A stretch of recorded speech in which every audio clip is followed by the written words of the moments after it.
Эсвэл ингээд салбар дундын уялдаа холбоо байхгүй, би биендээ найдаа хайчдаг, тоо дата нь нэгтгэдэггүй учраас хэн юугаа хийхээ мэдэхгүй юм болцсон асуудлууд байгаа. Тэгээ энэ нөхөн жорлон хөрсний бохирдлын асуудал ч гэсэн бид нар ингээд ярьдаг боловч яг тэгээ хэн юу хийж ийн гэдэг инхээр ийм салангад нэгдсэн юм байхгүй байгаа.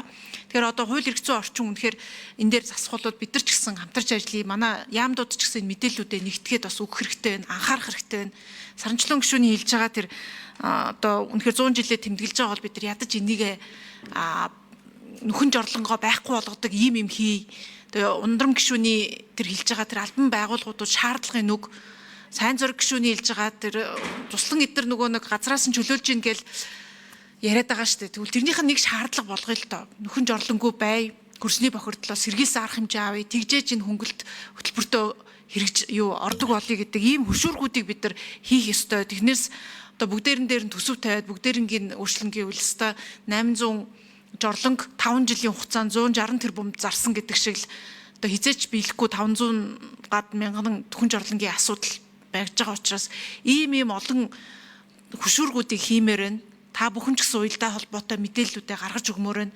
Бид ч гэсэн энд одоо хүмүүсийн манай өргөдлийн байнгын орон дээр ерөөсөө ирж байгаа 3 асуудал ирнэ шүү дээ. Нэг нь бол эдийн засгийн холбоотой асуудал байгаа, татвар нийгмийн даатгал. Хоёр дахь нь бол шудраг осны асуудал байгаа. Хүний эрх зөрчигдөж байгаа, шудрагаас хангахгүй. Гурав дахь нь ерөөсөө хүний амьдрах орчинтой холбоотой асуудал байгаа шүү дээ. Энэ хүний амьдрах орчинтой холбоотой асуудлыг нэг яалтчгүй нөхөн жорлон ийм товдохгүй байдал, эндээс үүсэж байгаа бохирдол, нийгмийн эрүүл мэндийн асуудал байгаад байгаа болохоор энэ асуудлыг бид нар бас бодлогын төвд анхааралд оруулж шийдлийг олон талын ёстой нөгөө засгийн газар нь цогц төлөвлөгөө гэдгээ ч өөрсдөө мэдгүй байгаа бол улсын хурал энэ дээр нь цогц төлөвлөгөө чи юм байх нэ гэдгийг та бүхэнтэй одоо хамтраад хийхээс өөр аргагүй, асуудлыг шийдэхээс өөр аргагүй байгаа гэдгийг хэлмээр байна.